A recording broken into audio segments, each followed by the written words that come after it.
The Armenian Genocide refers to the physical annihilation of ethnic Armenian Christian people living in the Ottoman Empire from spring 1915 through autumn 1916.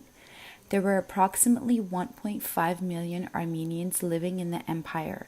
Possibly as many as 1.2 million died during the genocide. This is the history of how my people were slaughtered by the Ottoman Empire Turks in 1915. We call these events Metz-Yegern, which translates to the Great Crime, or Aret, which translates to catastrophe. From 1915 to 1916, the Ottomans killed large numbers of people in mass shootings. Many others died during mass deportations due to starvation, dehydration, exposure, and disease. Tens of thousands of Armenian children were forcibly removed from their families and converted to Islam. It started out Armenians being involved and making great differences in the Ottoman Empire, which many might agree that the country could grow and flourish. Unfortunately, that was not the case. The two groups could not find equal peace in one country. Armenian Christians were one of the many distinct ethnic groups in the Ottoman Empire. In the late 1880s, some Armenians formed political organizations seeking greater autonomy, reinforcing Ottomans' doubts about the loyalty of the wider Armenian community within its borders. On October 17, 1895, Armenian revolutionaries seized the National Bank in Constantinople, threatening to blow it up along with the more than 100 hostages unless the authorities granted Armenian regional autonomy. Though French intervention allowed for a peaceful end to the incident, the Ottomans conducted a series of massacres. Taking orders from the central government in Constantinople, regional officials implemented mass shootings and deportations, assisted by local civilians. Ottoman military and security organs and their collaborators murdered the majority of Armenian men of fighting age, as well as thousands of women and children.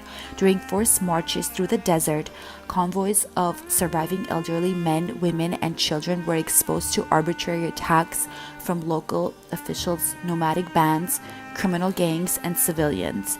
This violence included robbery, stripping victims naked to their clothing, and conducted body cavity searches for valuables, rape, abduction of young women and girls, extortion, torture, and murder. Many were killed or abducted, others committed suicide, and vast numbers died of starvation, dehydration, exposure, and disease en route. While some civilians sought to assist the Armenian deportees, many more killed or tormented the people in convoys. Every year, on April 24th, Armenians marched to Little Armenia to commemorate those who were forced to march to the desert. Struggling to get countries to recognize this tragic event as a genocide is the motive of our people. In the United States, commemorative resolutions were introduced in the House of Representatives and in the Senate as recently as February 1990. These resolutions hope to obtain formal U.S. acknowledgement of the Armenian genocide. But the intervening decades had seen a close alliance develop between the United States and Turkey. The State Department opposed passage of these resolutions. The Turkish government imposed sanctions of U.S. businesses and military installations in Turkey. In the final analysis, the resolutions failed to master the votes necessary for adoption. It is part of the continuing struggle to reclaim dignity. The reluctance of governments to recognize past crimes points to the basic lack of motivation in the international community to confront the consequences of genocide.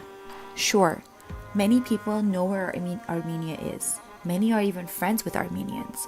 But it is not until the Kardashian sisters, who are the daughters of the successful Armenian attorney, late Robert Kardashian, visiting Armenia on the 24th of April on the 10th anniversary of the Armenian genocide, was when the history of Armenian people became significant. The latest episode in the Denialist Game is the response to The Promise, which was the first mainstream Hollywood film about the genocide that was recently released in the United States. This was America's way of actually recognizing the genocide, even though they did not use the word genocide itself. Despite only being shown to small festival audiences so far, the film has drawn vast numbers of negative online ratings, apparently thanks to an online campaign by Turkish denialists. Turkish funders, meanwhile, backed the production of The Ottoman Lieutenant, a film set in the same period, which critics had derided as Turkish propaganda. The continued effort to cover up the Armenian genocide may hold the most important lesson of all. With the passage of time, memory fades. Because of a campaign of denial, distortion, and cover-up, the seeds of doubt are planted, and the meaning of the past is questioned, and its lessons for the present are lost. We will not stop fighting for justice. We will not stop fighting for our people. Most importantly, we will not stop fighting for the lives that were lost, for they are the reason we are a stronger community.